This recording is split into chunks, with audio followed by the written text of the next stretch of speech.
ओम शांति। अव्यक्त बाप दादा। आज की तारीख 17/5/1969, 17 मई 1969। टाइटल है जादू मंत्र का दर्पण। जादू मंत्र का दर्पण। आज इस अव्यक्त मिलन के मूल्य को जानते हो। अव्यक्त रूप में मिलना और व्यक्त रूप में मिलना दोनों में फर्क है। अव्यक्त मिलन का मूल्य है व्यक्त भाव को छोड़ना। यह मूल्य जो जितना देता है उतना ही अव्यक्त अमूल्य मिलन का अनुभव करता है। अभी हर एक अपने से पूछे कि हमने कहाँ तक और कितना समय दिया है। वर्तमान समय अव्यक्त स्थिति में स्थित होने की बाबा बोलते हैं, वर्तमान समय अव्यक्त स्थिति में स्थित होने की ही आवश्यकता है, लेकिन रिजल्ट क्या है वो हर एक खुद भी जान सकता है और एक दो के रिजल्ट को भी अच्छी रीति परख सकते हैं। इसीलिए अव्यक्त स्थिति की जो आवश्यकता है उनको पूरा करना है। अव्यक्त स्थिति की परख आप सभी के जीवन में क्या होगी वो मालूम है। उनके हर कर्म में एक तो अलौकिकता और दूसरा हर कर्म करते कर्मेंद्रियों से अतीन्द्रिय सुख की महसूसता आएगी। उनके नयन चैन उनकी चलन अतीन्द्रिय सुख में हर व्यक्त रहेगी। बाबा बोल रहे हैं, उनके नयन चैन उनकी चलन अतीन्द्रिय सुख में हर वक्त रहेगी। अलौकिकता और अतीन्द्रिय सुख की झलक उनके हर कर्म में देखने में आएगी, जिससे मालूम पड़ेगा ये व्यक्त में होते अव्यक्त स्थिति में स्थित हैं। अगर ये दोनों ही चीजें अपने कर्म में देखते हो तो समझना चाहिए कि अव्यक्त स्थिति में स्थित हैं। अगर नहीं है तो फिर कमी समझ पुरुषार्थ करना चाहिए। अव्यक्त स्थिति को प्राप्त होने के लिए शुरू से लेकर हर एक स्लोगन सुनाते आए हैं। अगर वो याद रहे तो कभी भी कोई माया के विघ्न में हार नहीं हो सकती है। ऐसा सर्वोत्तम स्लोगन हर एक को याद है। हर मुरली में भिन्न भिन्न रूप से वो स्लोगन आती है। मन मना भव हम बाप की संतान हैं, वो तो है ही, लेकिन पुरुषार्थ करते करते जो माया के विघ्न आते हैं उन पर विजय प्राप्त करने के लिए कौन सा स्लोगन है? स्वर्ग का स्वराज्य हमारा जन्म सिद्ध अधिकार है और संगम के समय बाप का खजाना जन्म सिद्ध अधिकार है। यह स्लोगन भूल गए हो, अधिकार भूल गए हो तो क्या होगा? हम किस किस चीजों के अधिकारी हैं वो तो जानते हो, लेकिन हमारे यह सभी चीजें जन्मसिद्ध अधिकार है। जब अपने को अधिकारी समझेंगे तो माया के अधीन नहीं होंगे।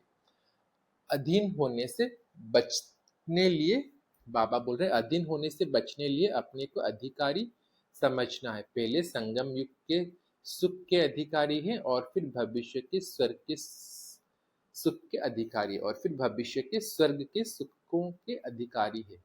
तो अपना अधिकार भूलो नहीं। जब अपना अधिकार भूल जाते हो तो तब कोई ना कोई बात के अधीन होते हो और जो परिधीन बाबा बोलते और जो पराधीन होते हैं वो कभी भी सुख नहीं रह सकते। पराधीन हर बात में मनसा वाचा कर्मणा दुख की प्राप्ति में रहते हैं और जो अधिकारी है वो अधिकार के नशे और खुशी में रहते हैं और खुशी के कारण सुखों की समाप्ति उन्हों के गले में माला के रूप में पहनी हुई होती है। सत्युगी सुखों का पता है? सत्युग में खिलौने कैसे होते हैं? वहां रत्नों से खेलेंगे। आप लोगों ने सत्युगी सुखों की लिस्ट और कलयुगी दुखों की लिस्ट तो लगाई है, लेकिन संगम के सुखों की लिस्ट बनाएंगे तो इससे भी दुगनी हो जाएंगे। वही सत्युगी संस्कार अभी रहते हैं। बाबा बोल रहे हैं वही सत्युगी संस्कार अभी रहने हैं। बाबा बोलते वही सत्युगी संस्कार अभी भरने हैं। जैसे छोटे बच्चे होते हैं सारा दिन खेल में ही मस्त होते हैं, कोई भी बात का फिक्र नहीं होता है। इसी रीति हर व्यक्ति बाबा बोल रहे इसी रीति हर वक्त सुखों की लिस्ट रत्नों की लिस्ट बुद्धि में दौड़ाते रहो अथवा इन सुखों रूपी रत्नों से खेलते रहो तो कभी भी ड्रामा के खेल में हार ना हो। अभी तो कहाँ कहाँ हार भी हो जाती है। बाप दादा का स्नेह बच्चों से कितना है? बाप दादा का स्नेह अविनाशी है और बच्चों का स्नेह कभी कैसा रहता है, एक रस नहीं है। कभी तो बहुत स्नेह मूर्त देखने में आते हैं, कभी स्नेह की मूर्ति की बजाय कौन सी मूर्ति दिखाई पड़ती है पता है? वा तो स्नेही है, वा तो सरकमस्टेंस। अपने मूर्त को देखने लिए अपने पास क्या रखना चाहिए? दर्पण। दर्पण हर एक पास है। अगर दर्पण होगा तो अपना मुखड़ा देखते रहेंगे और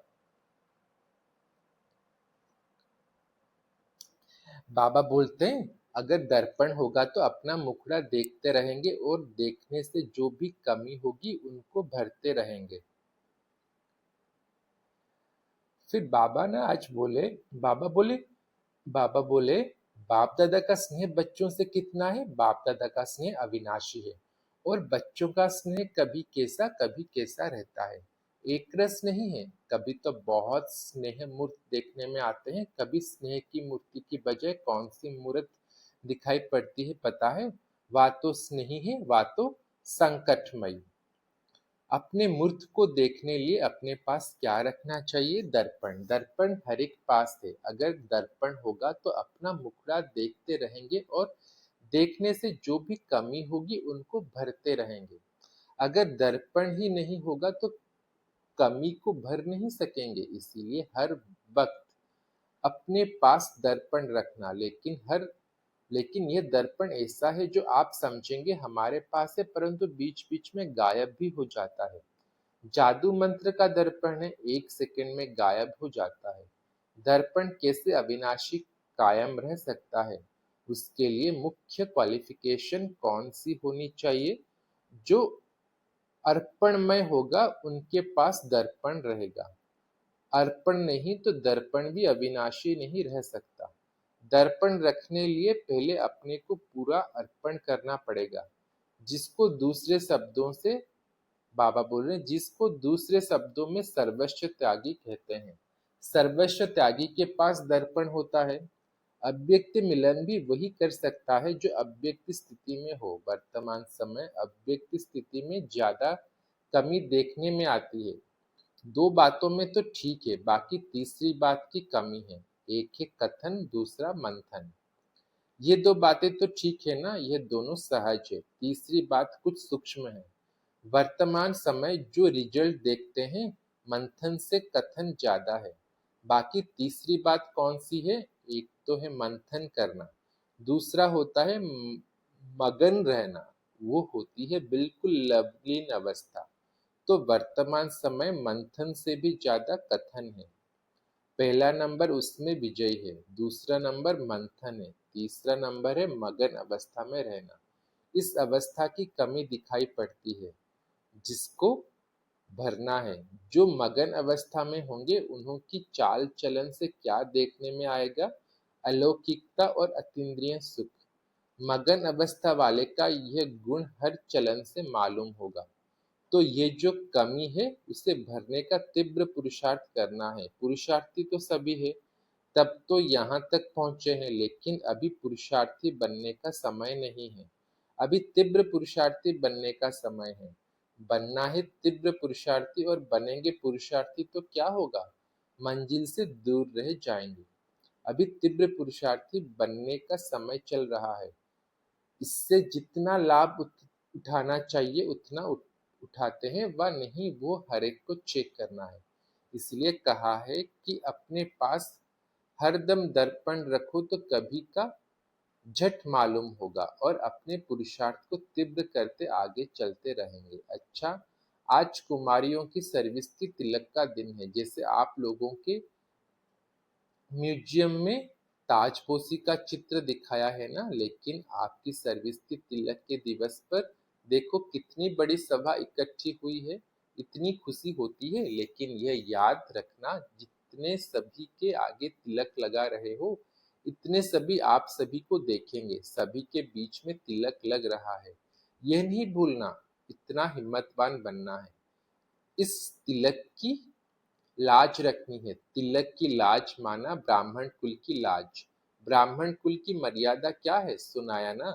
जो जैसे पुरुषोत्तम बनने की हिम्मत वाले हैं वो तिलक लगा सकते हैं। ये तिलक साधारण नहीं है। वहां भी इतनी सारी सभा देखेंगी। आप सभी ब्राह्मण इकट्ठे हुए हो कन्याओं की सर्विस के तिलक पर। सर्विस करने वालों को एक विशेष गुण का अटेंशन रखना पड़ता है। जो ऑल राउंड सर्विस करने वाले होते हैं उन्हों को विशेष इस बात पर ध्यान रखना है कि कैसी भी स्थिति हो लेकिन अपनी स्थिति एक रस हो, तब ऑल राउंड सर्विस की सफलता मिलेगी। दूसरा नंबर ट्रेनिंग क्लास जिन कर्मिन बाबा बोलते हैं, दूसरा नंबर ट्रेनिंग क्लास जिन कुमारियों का चलना है, उन सभी को बाप दादा ने टीका दे मुख मीठा कराया और बोले, आज सभी से नैनों द्वारा मुलाकात कर ली। दूर होते हुए भी यथा योग्य तथा शक्ति बाप दादा के नजदीक है ही। भल कोई कितना भी दूर बैठा हो लेकिन अपने स्नेह से बाप दादा के नैनों में समाया है, इसीलिए नूरे रत्न कहते हैं।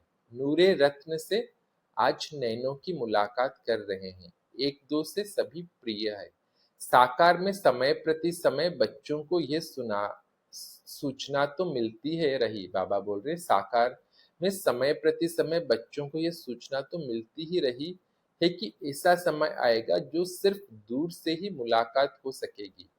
अब ऐसा समय देख रहे हैं, सभी की दिल होती है और बाप दादा की भी दिल होती है, लेकिन वो समय अब बदल रहा है। समय के साथ वो मिलन का सौभाग्य भी अब नहीं रहा है, इसीलिए अब अव्यक्ति रूप से ही सभी से मुलाकात कर रहे हैं। अच्छा, सभी को नमस्ते और विदाई। ओम शांति।